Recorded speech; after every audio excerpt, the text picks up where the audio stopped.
good morning. Hello to everyone. It is lovely to be with you on this slightly gusty Monday morning.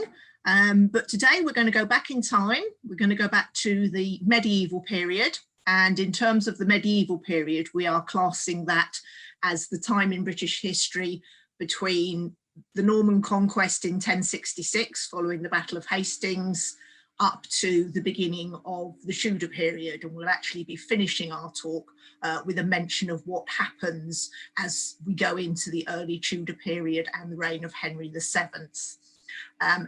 I will now bring up the PowerPoint ready to start. So we'll begin by turning my camera off.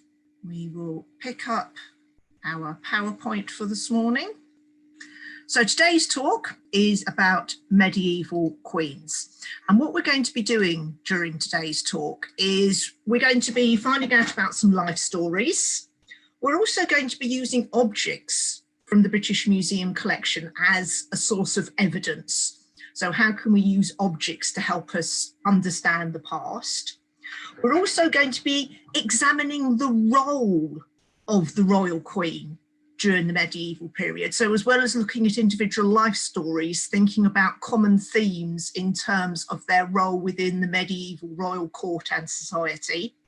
And we're also, I hope, going to challenge some common myths, not only about medieval queens, but also about the idea of a queen and what the role of the queen is within a royal dynasty. And we're going to begin with a set of 4 queens who are on display at the British Museum in our galleries. These are pieces from the Lewis chess set. They are chess pieces made from walrus ivory. And we have here 4 pieces, which are all the queen pieces from chess sets. They're all seated on a decorated throne, wearing their crowns, and each of them rests her elbow on her knee and her hand on her face. And visitors often comment that they look a little bit bored or fed up with life. Now, we know that these pieces date to around 1150, and they're part of 78 pieces which were found in a beach cave on the Isle of Lewis in the Outer Hebrides. And they were uncovered following a storm in 1831. Now, the pieces show virtually no sign of wear and were possibly part of the stock of a merchant ship which was wrecked on the island during the storm. The chess pieces were made either in Britain or Scandinavia, and amongst them are our 4 seated queens. So, what is a queen? A queen is a woman who rules a country, usually having inherited her position and then rules for life. And we've got some good examples of those throughout British history. The first person who made a claim to be a Queen of England in the medieval period is Matilda, who was the daughter of King Henry I.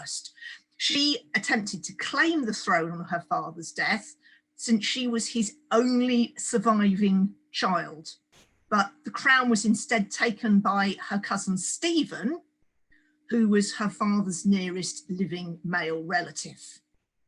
And the first queen who actually rules in her own right, having inherited her position from the previous monarch, is Mary Tudor. We have to go all the way forward to the Tudor period. She ruled as the first queen in her own right, and her husband, Philip of Spain, was never declared king. The same was true for the later Queen Anne, Queen Victoria, and our current queen, Queen Elizabeth, whose late husband, Prince Philip, reigned as a consort, a partner of the monarch, but was never crowned king. The only time there has been a joint king and queen in Britain was when Mary II and William III came to the throne in 1688, and they had a joint coronation to become joint king and queen. So when we're looking at our queens from the medieval period today, we are looking at women who hold the title of queen as the wife of a king, what's often referred to as a consort. And in particular, when people say queen, they are usually referring to the wife of a reigning monarch. Now, queens have other roles. One of these is as the mother of royal children, including often the heir to the throne. And if she outlives her husband, she becomes what's known as a dowager queen. So she retains her title, but she's no longer the wife of a reigning monarch. And a good example of this is Queen Elizabeth, who was the wife of George VI. She's the mother of our current Queen Elizabeth. And when George VI died, Queen Elizabeth became the Dowager Queen, and you will probably best know her as the Queen Mother, a title she was given after her daughter became Queen in 1952. And of course, Queen Elizabeth, only this month, celebrated her Platinum Jubilee, because she has been a queen sitting on the throne in her own right for the last 75 years. Now, in the medieval periods, queens could have an occasional role as a regent, and this is where they ruled in place of their husband or on behalf of a child if that child came to the throne as a minor under the age of 16. We've got an example of this from the Tudor period. Queen Katharine of Aragon, who was married to Henry VIII, she acted as Queen Regent for several months in 1513, while Henry VIII was in France. Queens also have a role as a key figure in the royal court. They have their own household, and there are expectations around the role the Queen will play in court politics. And you'll see all of these factors coming into play as we meet our different queens this morning. And we are going to begin with Queen Helena of Castile. Now, Queen Helena of Castile became queen as the first wife of Edward I, who she married as part of a political deal to confirm English control over Gascony in France. Helena travelled extensively with her husband and was a keen patron of literature and encouraged the use of tapestries, carpets and tableware in the Spanish style. She was also a successful businesswoman with her own fortune as Countess of Ponteith, land she inherited from her mother. And we are looking here at three likenesses of Helena of Castile. Likenesses of medieval queens are not as common as likenesses of our current queen, who all of us will see every day on the coins and the notes that we pull out of our pockets and on the stamps on the front of letters.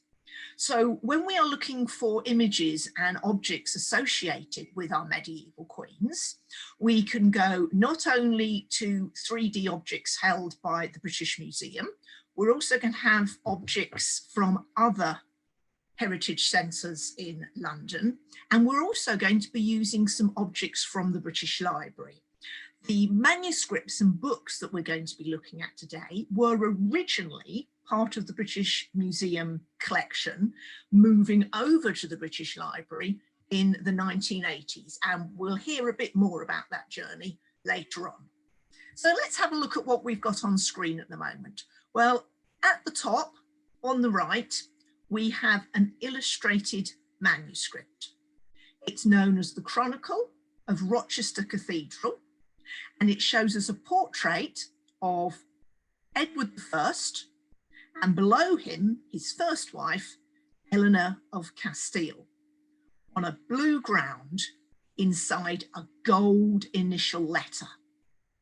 And this is a manuscript which was part of the Cotton collection, which was one of the founding collections of the British Museum back in the 1730s and is now held by the British Library. Underneath, we have another likeness of Queen Helena, and this time you're able to see this likeness in person in Westminster Abbey, because this is the effigy that was created of the Queen to go on top of her tomb, which still stands in Westminster Abbey to this day. And our final object over here to the right is from the British Museum collections. And this carved stone head has a crown on the top, and the face, particularly the eyes, are marked with traces of paint, and it may originally have been painted, but this pigment has weathered off over time. It dates to the 1300s and was found in Friday Street in the City of London, and it is believed to be a likeness of Queen Helena and was probably once part of a full-height statue which stood in the City of London. Now, we know that Helena had begun her life in Spain, Helena of Castile, and according to Matthew Paris, who was a Benedict monk and chronicler at St Albans, Helena's chambers, when she moved to England, were decorated with hangings and tapestries in the Spanish fashion and adorned with coloured glass windows and brightly coloured candles that made it look like the inside of a church. Helena also had gardens built at Carnarvon and King's Langley, and these latter gardens were designed by a gardener from Aragon. So we can see that Helena is pulling some of her early childhood, her home lifestyle, into her later life as a queen in England. And we also know that she enjoyed the foods of her homeland, and records show that she ordered olive oil, pomegranates, figs, lemons and oranges from Castilian ships trading between Spain and Britain. So how do objects in the British Museum help us to understand this sense of her home heritage that Helena brought with her to her life in England? Well, on the far left, we have a museum object, which is a wax candlestock. It tapers towards the top, and the wax, which we can just see in certain areas of the candle stock, is covered with paint and gold gilding. It's decorated with a spiral pattern, and if we look closely, we can see that the spiral at the centre has a green line. Either side of that green line, we have red flower petals, and then a gold vine scroll, and that twists its way all the way up from the bottom to the top. And in height, it's 55 centimetres, so quite a tall object, half a metre tall. Now, this candlestock would have stood on a candlestick. And here's the clever part, because at the very top, it would have supported a smaller wax candle, which could be replaced when necessary. So the idea was that with the smaller candle placed in the socket at the top, this would give the impression of a very large candle being burnt. But in effect, it was only this top candle which would be alight, and when it burnt down, it would be replaced with a new candle. So you would constantly have a large, highly decorated candle on display in your rooms. Now, we know that candles used by Helena were also coloured with various pigments, including vermilion, which is a bright red, and also green. And we've got evidence from her household accounts from December 1289 that she bought 10 pounds of a green pigment, which she then sent to Alexander the Chandler. And chandler is our old word for candle maker. So the pigment would have been sent to Alexander as part of the decorations for the candles that he was making for Helena. And if you think about it, having a highly decorated candle stock makes perfect sense, because we know from these same records that the green pigment cost 7 medieval pence per pound. So you wouldn't want to waste your money burning away this expensive pigment. So in effect, you're only ever burning a small candle at the top, and the candle stock itself remains in place for years. On the other side of the screen, we've got illustrations, drawings made at the British Museum of 2 earthenware glazed floor tiles. They're both about 15 centimetres by 15 centimetres, and originally would have been laid next to other square tiles across a whole floor. And these carry the traditional arms of Castile. And on the far side of the screen, you'll see that I've popped in a couple of coats of arms, which help us to understand these tiles. And again, help us to understand the sense of pride that Helena had in her heritage, and how she then combined that with her new role as an English queen. So the traditional arms of Castile is a yellow castle, and the arms of Lyon, an area that Helena's family also ruled, is a red lion. And in 1230, Helena's father, Ferdinand III, united these 2 kingdoms, put both of their symbols on his coats of arms, and topped them with a crown. And we can see examples of the Castilian castle and also the Lion of Lyon on these floor tiles. So we are probably looking at tiles which were commissioned and laid in a place probably associated with Queen Helena. We know that one of them, the top one, comes from Carn Abbas in Dorset, and may well have been laid in an ecclesiastic, a church building that perhaps Helena had given money to or had visited. Beneath, we see Helena's own coat of arms, and here we can see that she has halved her coat of arms, and to the right, Castile and Lyon.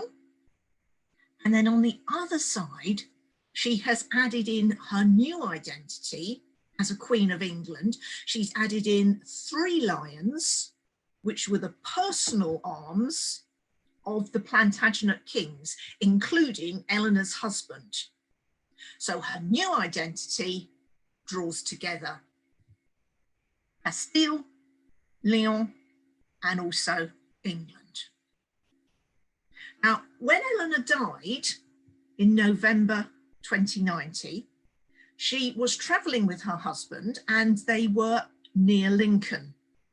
And following her death, her husband ordered a stone cross to be raised at every overnight stop on the 12-day journey of her funeral procession from Lincoln to London. That's a journey of 180 miles, and 12 elaborate crosses, only 3 of which survive, were constructed along the route. The largest and the most ornate was Charing Cross. Now, Helena's crosses were partly expressions of royal power. So they reflected the role that she had occupied in life, but also then reflected her position within a royal household, part of the royal structure that continued after her death. They also acted as cenotaphs, rather similar to the cenotaph that stands in Whitehall, and they encouraged prayers for her soul from travellers who walked past the crosses, and each cross was inscribed with the phrase, pray for her soul. The 12 crosses stood between Lincoln and London.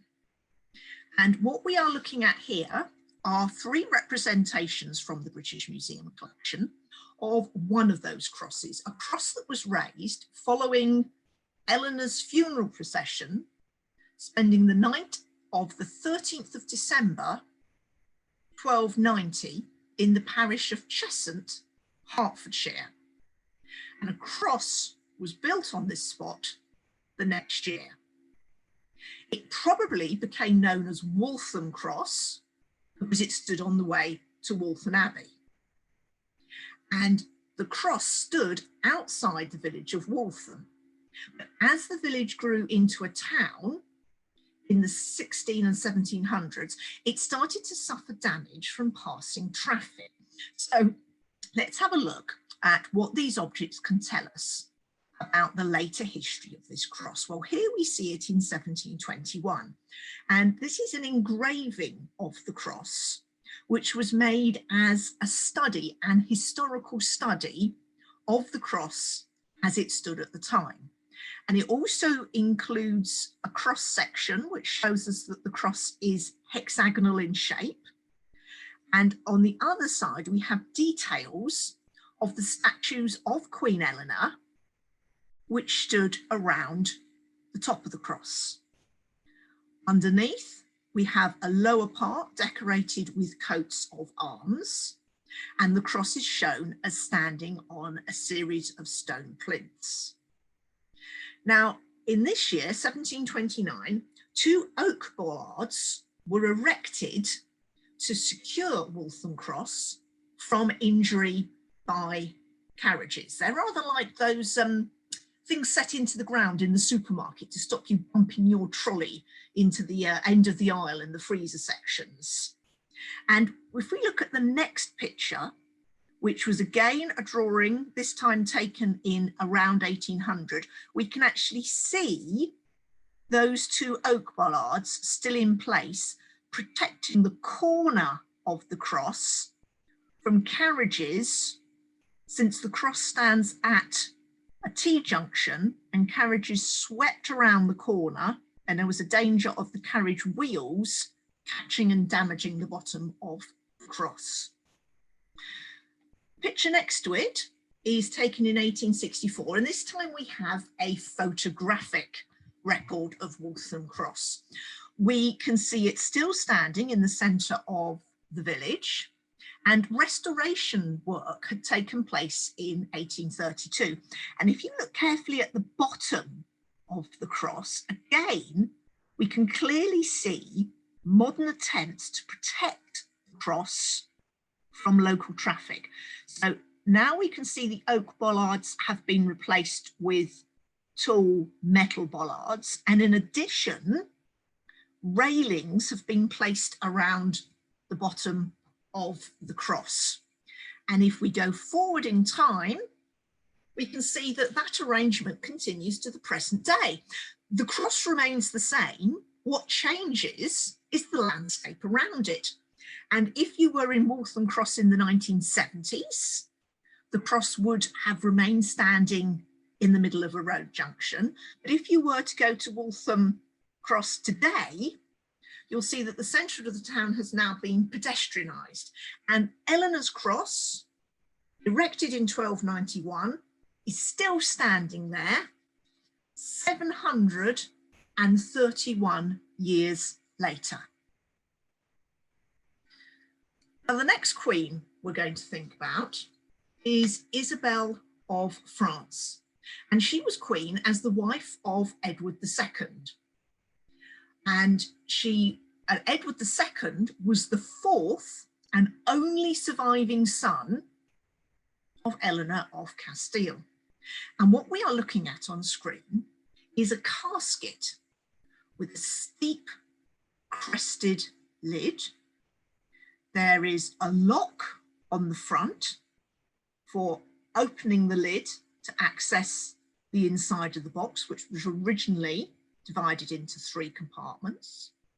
And there are some later little feet. These are not the original medieval feet. These were added later on. So originally this casket would have sat flat on the surface it stood on. Now on the lid, we have the arms of Isabella of France. Isabella of France, because she was the daughter of Philip IV of France. And what we can see here are the arms of England. There are our 3 English lions. You can see each of them on the 3 sets of arms. And they are halved, they are combined with the French fleur-de-lis. And I've popped an image of Isabella's coat of arms up the top so you can compare them. The English lions combined with the French fleur-de-lis, reflecting her French heritage. You'll also see that across the top on this casket, there is what is known as a label. It's got 3 points on it, and that helps us give us some information about when exactly this object was made and when Isabella acquired it. Now, this heraldic mark, this label, usually shows that there is an association with the eldest son of the family. But this is Isabella's casket. So this tells us that what she's also signalling on this object is that she's associated with the eldest son of Edward II, her fiance. And we think that this casket was given to Isabella at the time of her betrothal to Prince Edward, who was indeed, at that time, the eldest son of the reigning king. Now, the arms on the other side of the casket are those of a lady called Margaret of France, and she was Edward I's second wife. He remarried after Helena's death. Now, Margaret was never crowned due to financial constraints, and when she became the Queen Dowager after Edward's death, she never remarried and retired to Marlborough Castle in Wiltshire, where she died in 1318. And this object therefore stands as a symbol of who will be the next Queen of England, Isabella, but it also talks to us about the close relationships within the royal household. This is a gift from one queen to the next queen. So it shows us this idea of the continuity of the position of queen, which was something we mentioned when we were talking about Eleanor's cross, the fact that the queen is dead, long live the queen. The queen is a role occupied by different people throughout history, but with common themes to what the queen was expected to do and what the queen represented. We're going to look at 2 more images of Isabella of France, and both of these come from manuscripts originally owned by the British Museum, which have now been transferred up to the British Library. And they were originally given to the British Museum by King George II in 1757 and transferred up to the British Library, where you can see them nowadays, in the 1980s. Another thing I ought to mention is that the British Library have digitised a lot of their manuscripts. And if you go onto their website, just search for British Library and go onto their main website, you can look at their collections, and they have various manuscripts which have been partly or completely digitised so that you can actually look at these beautiful illuminated manuscripts for yourself at your leisure after this talk. And these 2 show us Isabella. Here she is in the first image, and this shows her marriage to her former fiance, now Edward II, King of England. Now, Isabella's marriage was not happy. The king was more interested in the company of his friends, and in fact sent all of his wedding gifts to his long-term companion, Piers Gaveston. The Queen became the head of opposition towards her increasingly unpopular husband. And the image on the other side of the screen gives us some information about this role she had as an opposite side of the royal household, opposed to what was seen as the weak and unpopular rule of her husband. Isabella had a son, also called Edward. And here we see her at the head of an army. And she is with her ally, Roger Mortimer. And in 1326, Isabella deposed her husband. He was forced to relinquish his role as king and to hand over the throne to his young son, who then became King Edward III. Now, because her son was underage, Isabella acted as regent from 1327 to 1330. So Isabella, having deposed her own husband, retained her role as queen, but is now acting as a queen regent on behalf of her young son. And in fact, the royal claim to the French throne began with her son, Edward III, through his mother, Isabella of France, who was the nearest, because he was the nearest male relative of Charles IV of France. Once he had come of age, Edward then took control of the royal household and government himself. His mother then remained as Dowager Queen, with no active role in the politics of the country. We're just about to go into our break, and what I'm going to leave you with on our next slide is a mystery object. Now, this object dates from after the end of Edward's regency. So it dates to a time where Edward has now reached an age where he is grown up, where he is no longer co-ruling with his mother, but his mother has for the last 4 years, in effect, been ruling England in close association with her ally, Roger Mortimer. And what I'd like you to do during the break is not only grab yourself a drink and have a comfort break, but have a little look at this object, which is from the British Museum collections. Let me tell you, it's actually quite a small object. It's only 5 centimetres wide and 7 centimetres tall. So if you had it in your hand, it would sort of sit in the palm of your hand. And if you'd like to pop your ideas into the chat box during the break, when we get back, we'll have a little look about what this tells us about the final part of Isabella's role as Queen of England. So 10-minute break. We'll be back in 10 minutes. Thank you. Hello and welcome back from our 10-minute break. We've had some quite good answers, Catherine. Let me go through these. One says, is it Edward III removing Isabella from power and sending her to a convent?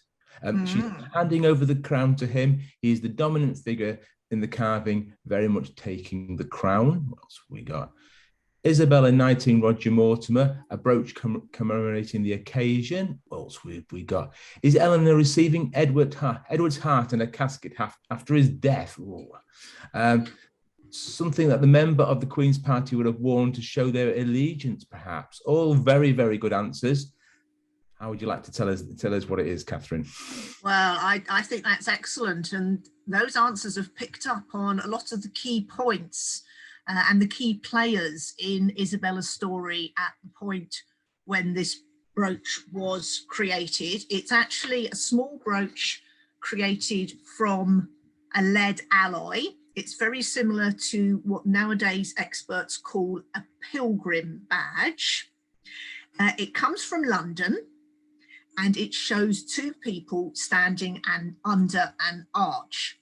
The woman on the right has been correctly identified by most of our learners as Isabella of France herself. She's wearing rich clothing, and she also wears a crown. And her right hand is extended towards the other figure.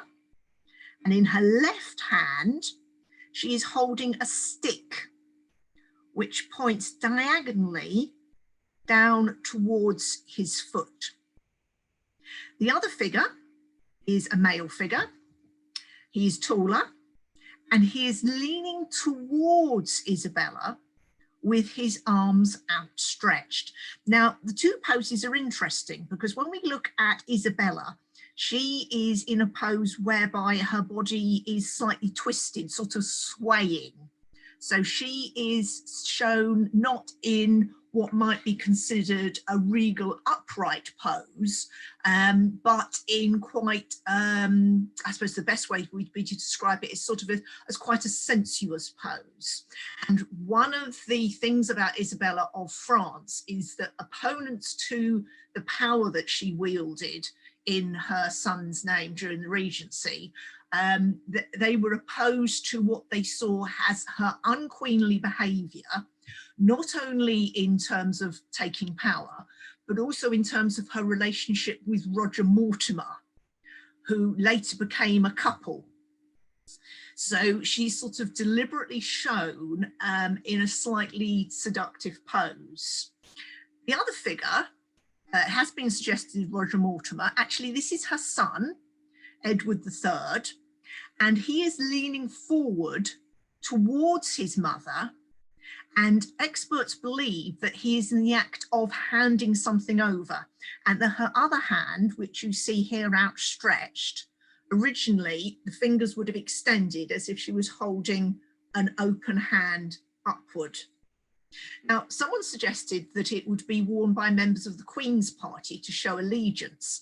And actually, I like that because you can put it on its head. It's actually something that would have been worn by opponents of Isabella as a way of showing and demonstrating their opposition to her rule. Right at the bottom, we have some writing, and these are the letters M-O-T-H-E-R-E, mother. And what we are looking at is probably a satirical propaganda badge showing Queen Isabella and Edward III, which may have been circulated by opponents of the new royal regime. Now, Isabella was known to have acquired huge land holdings and wealth during her regency, and she may be holding out her hand to her son for more money from the royal coffers. So we believe that this is actually something that you would have worn if you were opposed to what you saw as the rule of Isabella in the name of her son, to what you saw as royal corruption and use of lands and monies that belong to the crown, and also opposition to what you saw as rule that drew in people such as Roger Mortimer, who were not officially part of the royal household, but who were acting as if they were a semi-king in this power vacuum created by a young king who was only a child. So an absolutely fascinating piece. It comes from London, so may well have been produced in London, may well have been worn in London. When her son came of age, he then in turn deposed his mother, removed her political powers, and then ruled in his own right as Edward III with a very long and successful reign. So having been someone who deposed a monarch, Isabella herself then became deposed later on in her political life. We're now going to move on to our next queen, and we're going to be looking at Margaret of Ongo. And we are looking here at a manuscript from the British Library, and next to it a small print taken of that manuscript, which is held at the British Museum, which is an illustration from a history book published in 1773 and is based on the manuscript held at the British Library, known as the Talbot Shrewsbury book.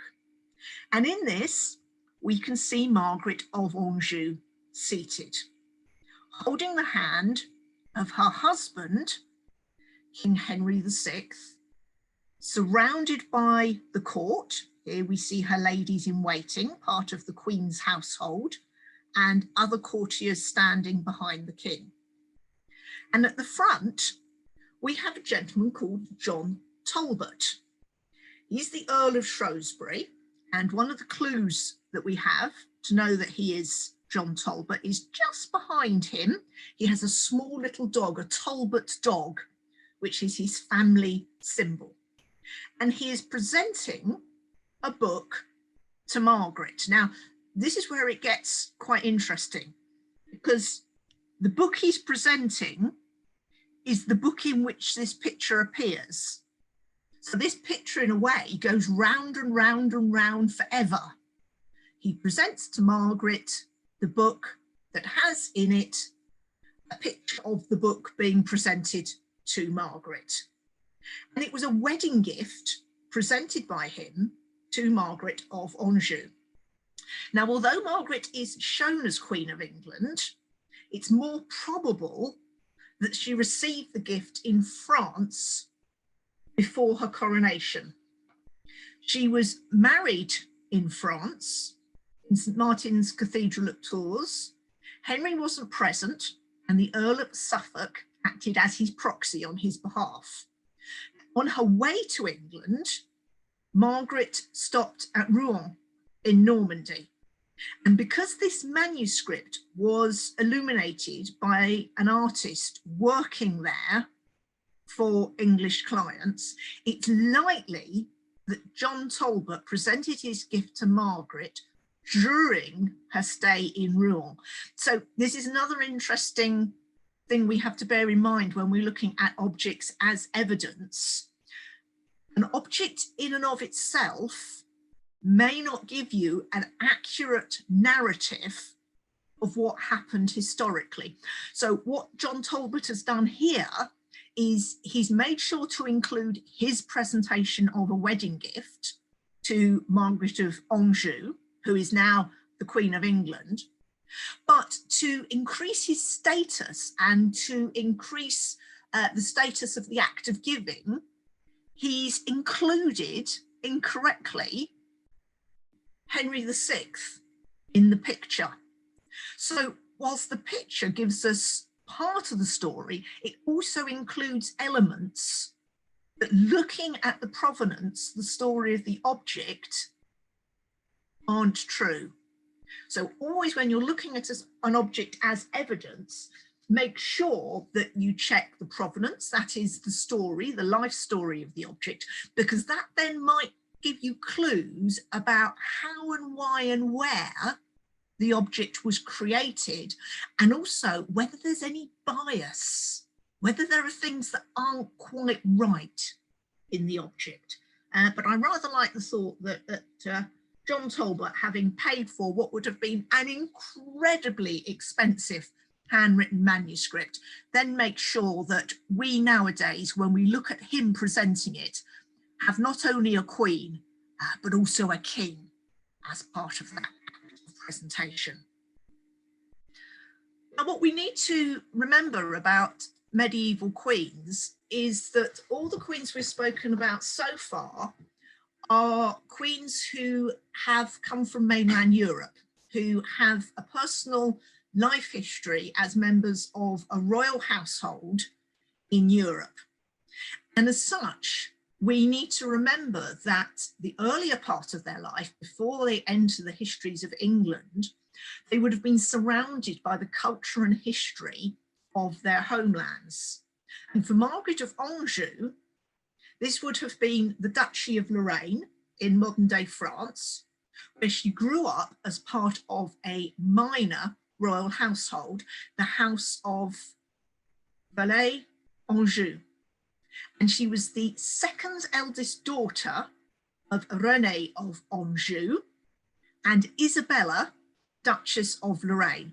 And here we have at the British Museum a cameo portrait of Margaret's father, René of Anjou, who was also a king of Naples, Duke of Anjou and Lorraine, and the Count of Provence. And he's wearing a coat with a fur collar. You look very carefully at the collar, you can see the little striations, the little carved lines that the carver has added to the collar to show the hairs in the fur collar. He also has a hat with an upturned corner. And then at the back, you can see that on the other side of the hat, he's got a feather. And he's wearing his hat over a skull cap, a thin leather cap that would have covered his head. And this is set in a modern gold pendant. It was probably engraved in France in the 1400s. And we can also look at objects where we have an impression of an ancient source captured in a more modern object when we look at this. Now, this is the title page of a book that was printed in 1836. And similarly to the last slide where we saw an image, the original manuscript, plus a later copy of that manuscript, here we see the copy of a manuscript which is now held in the National Library in Paris, which shows us René writing in his study with a dog at his feet. And it's been taken as an illustration because the book in which it is shown is a book all about ancient furniture drawn from existing authorities, written by Henry Shaw.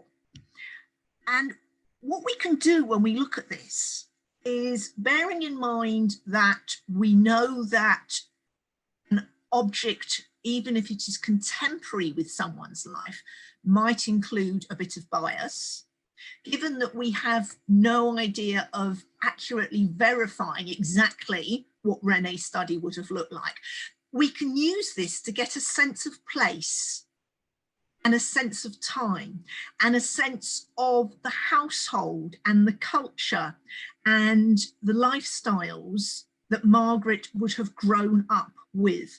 This is the sort of room that she would have seen, that she would have been in, that she herself might have been educated in when she was a child, before she becomes betrothed and then married to Henry VI and comes to live in England. And we know that Margaret in her early life would have known about the women in her family who exercised political control, administration, and even war in their own names. Her mother, Isabella of Lorraine, fought wars on behalf of her husband while he was imprisoned. And also her mother ruled the Duchy of Lorraine in her own right. And if she went back to her grandmother, Yolande of Aragon, her grandmother had ruled the Duchy of Anjou as a regent for her son. And rather ironically, given Margaret's role as an English queen, her grandmother had repelled an English military presence in modern day France and supported the disinherited French Dauphin. So Margaret is bringing with her not only the culture of her homelands and the education of her homelands, but also examples of the roles that women in her family, acting as duchesses in their own right, have exercised in their territorial lands. And this is interesting when we think about what is probably Margaret of Anjou's most famous role as a military leader, as a leader of the opposition in what we know as the War of the Roses. And we have here on screen what are called livery badges. You might notice they look very similar to that badge we saw earlier, the mystery badge, and they are indeed the same as what experts call pilgrim badges. In effect, all of these badges are made from a lead alloy. They are cast, which means that the melted lead is poured into a mould, and when it hardens, it is lifted out, leaving an imprint and a shape on the front of the badge. And livery badges are a badge worn by members of a household, indicating their allegiance to a particular noble. And the word livery derives from the Old French livre, meaning an allowance or pay. And it originally referred to the clothes that members of the household were given. And over time, a badge was given in place of an entire outfit. And typically these badges were a personal device taken from the coat of arms of that particular family. So what we have here are two livery badges which demonstrate the two opposing sides during the War of the Roses, which was a struggle, a power struggle between different branches of the royal family to gain control of the throne and to become king. And on the left-hand side, we have a rose and a fetlock. Fetlock is another word for a padlock. There you can see the clicking lock mechanism that the padlock goes into. And this is a symbol of the House of York. And the Yorkist king, Edward IV, also associated himself with the sun in splendour. And if you look carefully, as well as the rose, I often think that the lines that are on the petals of the roses and also the shape here in the centre seem to draw in the idea of a sun. So he's combining the fetlock, the padlock, the rose, and also the sun as part of his personal device. And if you wore that, you said, I am a supporter of the House of York. On the other side, we have a livery badge that would have been worn if you were a supporter of the House of Lancaster. And it was Margaret's husband, Henry VI, who the Yorkists were attempting to depose from the throne. And this is a livery badge supporting the House of Lancaster. In the centre, we have the arms of St. George being held by an angel, suggesting that God is on Henry's side. And then around the collar, you can see lots of S's, the letter S, which stands for the word sovereign, suggesting that Henry is the rightful sovereign, should continue to be the rightful sovereign, and that the House of York have no claim to the throne, which is held by Henry of the House of Lancaster. And both of these are quite small. They're both about 5 centimetres across and probably would have been sewn onto the outer clothing of supporters of the House of York and Lancaster, respectively. The next livery badge we have is a very high status example of a livery badge. This is known as the Dunstable Swan Jewel. It's a standing swan decorated with gold and with black and white enamel, has a crown around its neck with a chain attached. It would have been worn as a brooch, and if we look carefully, you can just see the end of the pin of the brooch sticking out below the tail of the swan. And the crown helps to identify it as a Lancastrian emblem. Now, it may have been lost at a tournament which was being attended by the high status elite wearer of this badge, because Dunstable was a centre for such occasions in the early 1300s, or it may have been lost during a royal visit. Several of these were recorded to Dunstable in the 1400s. Now, the badge is a badge which associates the wearer with the House of Lancaster. And in particular, it's the badge of Henry, Prince of Wales, who was Margaret of Anjou's son. Now, as opposition to her husband was growing under the House of York and the claimants to the throne, and as indeed at particular points the House of York and Edward IV took control of the throne, Margaret used the swan and swan livery as a way of ensuring and demonstrating allegiance amongst her followers. We know that in 1435, Margaret made her son give out swan livery to all the gentlemen of Cheshire to quash rumours that he was not her child. Because you'll remember we said that one of the roles of the Queen was to be the mother of the next monarch, to be, as the wife of the king, the mother of the royal children. And one of the propaganda tools used by the Yorkists against Margaret was they suggested that her son Henry, who was her only child, born quite late into her marriage, was in fact not his father's son and therefore not the rightful heir. We don't know whether the livery that was handed out on this occasion was gold, silver, lead, like one we've just seen, or possibly even just cloth. We know that as tensions grew, Margaret did distribute Lancastrian livery badges showing a swan to supporters in the Midlands and the Northwest who were committed to serving her against the Yorkist Edward IV. And it's likely that these would have been small pieces of cloth embroidered with a swan, which people could have then sewn onto the outside of their clothing, and would have been a very cheap and quick way to create hundreds, if not thousands, of livery badges, which would have been worn by her supporters in an attempt not only to show that she continued to rally support in England, but also as a way to encourage others to join her. Now, the next queen we're going to look at is Elizabeth Woodville, and Elizabeth Woodville was the wife of Edward IV, who we've just been talking about.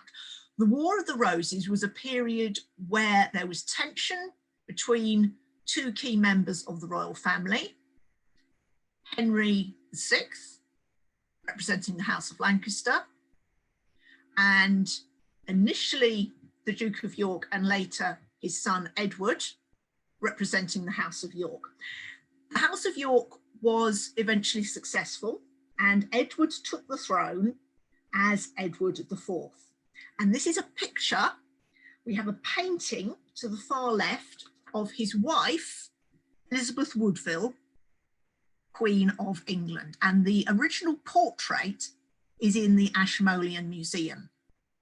The two prints on the other side of the screen are held by the British Museum and are taken from this original portrait held in Oxford. The top one dates to the late 1700s, as does the bottom one. And they are both illustrations created for books printed in the late 1700s. But what's interesting about them is it draws us back to this idea that if you're looking at an object as a source of evidence, what experts will try to do is they will try to draw in other examples of that object for comparative purposes, because we can see that the two prints made from the original painting differ. And if the original painting were to be lost and we only had the prints as a source of evidence, whilst the top print is actually a very accurate representation of the painting, in the lower print, you can see that not only has she lost the rings on her finger, but also she has been given a very large gauze headdress, much larger than the smaller, slighter gauze that we can see in the original painting, which is itself not included at all in the top print. So experts using an object as evidence have to make sure that they draw as much provenance as possible into their discussion of the object. When was it made? Where did it come from? What was it based on?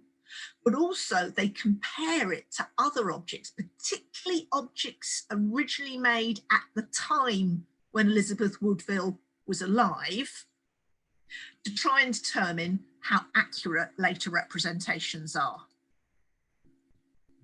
Now, Elizabeth Woodville was crowned Queen of England in the old St. Paul's, the medieval St. Paul's Cathedral. And we know that she was Queen of England from the time of her marriage to Edward IV on the 1st of May, 1464, throughout the period when Edward was briefly deposed from the throne, and then again until his renewal as King of England until his death in 1483. And as Queen, Elizabeth already had children when she came to the throne, because Elizabeth had been married before. Her first marriage was to Sir John Grey, who was actually a supporter of the House of Lancaster. He had died during the War of the Roses, leaving Elizabeth a widowed mother of 2 sons. And her second marriage to Edward IV took place in secret in 1464. Partly in secret because Elizabeth was not a foreign noble, did not come from a foreign royal family. And Edward was in fact the first King of England to marry one of his subjects since the Norman conquest. Her marriage greatly enriched her siblings and children, but their advancement created hostility within the royal court, and senior members of not only the royal family but also the aristocracy became increasingly hostile to what they saw as the incursion of the Woodville family into royal affairs, both political and financial. And what we see here is a manuscript held in the British Library, which was a copy of the Canterbury Tales, handwritten and presented to Elizabeth Woodville during her crossing of London Bridge into the city prior to her coronation. So this book was probably produced in London, was presented to the Queen, and subsequently passed into a number of private collections before it was given to the British Museum by George II in 1757. Now, we don't know at what point Elizabeth stopped owning it. We know that as a dowager queen, after her husband died, she gave up her lands and possessions and retired to Bermondsey Abbey. We know that she was given a small annuity by her son-in-law, Henry VII, who had married Elizabeth's eldest daughter, also called Elizabeth. Although when Elizabeth Woodville died, her will mentions only small stuff and goods. So it's unclear whether she was still in possession of this manuscript at her death. We do know where she was given it. She was given it in the chapel on the chapel of St. Thomas of Becket on London Bridge. And we can see below a print from the British Museum showing the old London Bridge during the year 1684, during what was one of the Frost Fairs. And the Frost Fairs were an occasion when the River Thames in London, in some winters from the late 600s through to the early 1800s, froze over, particularly during the 1600s and 1700s, during a period known as the Little Ice Age. During that time, the British winter was more severe than it is now. The river was wider and slower, and also it was slowed down further by the 19 piers, which we can see supporting the old London Bridge and holding it up across the River Thames. This bridge was removed in 1831, and with the modern embankments, the Thames flows faster and no longer freezes over. This particular illustration of a frost fair in that year shows us also the old London Bridge that Elizabeth would have crossed, with the small chapel to St. Thomas Becket, which was erected on the bridge. And this bridge was part of the route that pilgrims would have taken from Canterbury back into London, and therefore the gifting of a copy of the Canterbury Tales was appropriate not only as a gift of an expensive handwritten manuscript, but also because of the association it then gave Elizabeth with a very popular saintly cult, that of St. Thomas, but also then aligns her with all the pilgrims who would have taken the same route that she was taking into London. The work was then purchased later by Charles II, became part of the old Royal Library, which is how it was able to be gifted by George II to the British Museum. And we're going to finish with our final picture of Elizabeth Woodville, this time taken again from a manuscript held at the British Library and a print of that manuscript held at the British Museum. And this shows Elizabeth Woodville with her husband, Edward IV, and her elder son, who was to become Edward V. And therefore this shows us Elizabeth in her role as a queen by right of marriage to the reigning monarch, as a mother to the heir apparent, and also as a member of the royal family and the royal household. What we see here is her brother-in-law, Richard, Duke of Gloucester, later to be Richard III. We also see Elizabeth's own brother, Anthony Rivers, part of her family enriched by her elevation to Queen of England. And we also see her family's involvement in a very nascent technology in England at the time, and that is the technology of printing, because what we are looking at here is the presentation of a printed book by her brother, Earl Rivers, who is kneeling with Caxton, presenting a printed book printed in London to the King Edward IV.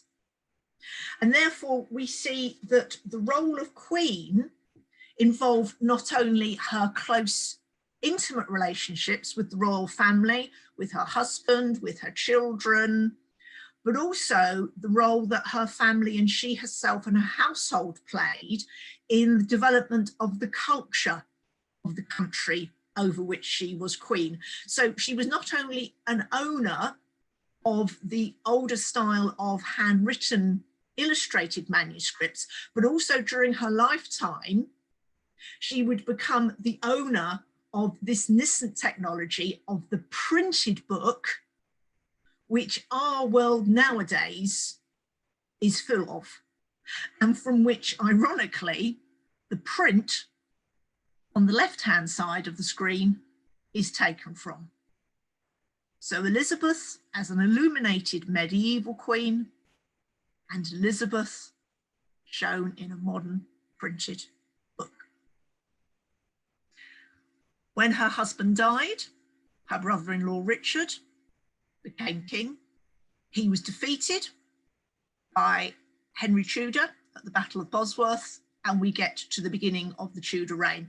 Elizabeth remains connected to the Tudor reign as the mother of Elizabeth of York, who married Henry VII, and also as the grandmother of Henry VIII. So although she was now Dowager Queen, she actually continued as a member of the royal household, and during the reign of her brother-in-law Richard III had actually been a member of the opposition to his rule, a supporter of Henry Tudor, which was then why in her retirement Henry paid her an annuity as a sign of recognition of the support his mother-in-law had given him on his journey to the throne. Well, thank you very much indeed for joining me today. We now have some time at the end of our workshop for some questions, and I am happy to talk about anyone we've mentioned today or any other aspects of medieval queenship that you would like to draw into our discussion. I also noticed in the discussion that one of the learners mentioned Cerne Abbas and mentioned that there was an abbey gatehouse still standing in the village, and that made me wonder whether perhaps those tiles that we saw had originally been laid as a floor in that abbey building. They came to the British Museum with very little provenance. That means very little accurate history. It's possible that during restoration or during the destruction of the monasteries under Henry VIII, those tiles were rescued by someone locally, then became part of a private old objects collection, which was then gifted to the British Museum. But without that tied down history, that will always be a probably. And that's another good tip for when you're looking at objects of evidence. Look at where the person writing or speaking includes words like possibly and probably, because in both history and archaeology, there's a lot of probably, and not necessarily always as much certainty as some historians care to share. That's one of the joys of history and archaeology. There are a lot of grey areas which make it very interesting to reflect on and discuss. Now, I know that someone also mentioned the crosses, and I said that originally there were 12 crosses and that only 3 of them are surviving. The ones that are still standing are the one that we saw in the workshop at Waltham Cross, and the other 2 both standing are in Northamptonshire in the villages of Gettington and Hardingston. The original 12 ran from Lincoln down to London and did include 2 in London itself. There was one originally in Cheapside in the city of London, and that is actually visible in some prints dating back to the Tudor times that show royal processions through Cheapside, and you can actually see the cross at Cheapside still standing up until Tudor times. The other one at Charing Cross obviously is captured in the modern station, which is known as Charing Cross, but that also no longer stands. That is the one closest to Westminster Abbey, which is obviously where Helena was then buried. Charing Cross is an interesting one because there are a couple of different explanations about why it's called Charing Cross. Some people say that the etymology, the history of the name, is that Charing Cross literally means the cross of the dear queen, and dear queen in French is chère reine. So chère reine cross, Charing Cross. There's also another explanation, which is a bit more everyday, which is that Charing was already a name being used for that part of London because it's on the bend of a river, and Charing refers to a bend in a river. And we know that that's a place name that's used in Kent, where you have a bend on a river. So it could actually just be that it was already known as Charing. So people said, oh, look over there, that's the cross at Charing. That's Charing Cross. So we don't know which it is. I quite like the Chariane, but I think it's probably just based on the place name. But every time you go to the station, you'll remember Helena of Castile. If you've particularly enjoyed any of the objects today, or you're interested in looking at other aspects of medieval Britain and medieval Europe, or indeed the medieval world, then if you go onto the British Museum website and you go to the part of the menu where it says collection, the British Museum has a section of the website called Collection Online. And this is a huge database of over 5,000 objects from our collection. It's got a very simple to use search box. So you could type in something like Helena of Castile, and the objects we've been talking about today would then come up on screen, and you get an image and you get a bit of background information. And then if you're local to the British Museum, you can also then see whether that object is actually on display in the gallery, so you can come down to see it in person. But Collections Online is a wonderful place just to go looking for different aspects of world history, right back to the first humans, all the way up to the modern day, because the British Museum is still collecting objects right up to 2022. Cool. An observation by one of our learners, the Helena Cross at Waltham is worth going to see. The local authority recently refurbished the immediate surrounding area, and it is now more of a central piece than in the past. And it's also, that cross is particularly interesting because it's had restoration work on it, as all the surviving crosses had. It had the restoration work involving not only what we saw from the Victorian period with the railings, but also in the 1950s, the statues of Helena herself, which were very weathered, were taken off and replicas were raised in their place. So what you're looking at are replicas of the statues of Helena if you go to Waltham Cross. But those original medieval statues were held for quite a few years in the local library, but then they were transferred in the 1980s to the V&A. And you'll find that a lot of bits of British history and London history are held across different museums in London. So not only can we talk about medieval queens at the British Museum, but there's Helena and her actual statues from that cross in Waltham, which are now looked after on behalf of the public, on behalf of us, by the Victoria and Albert. A lot of cross connections, not only us and the British Library, but also other museums in London, which are worth going onto their websites.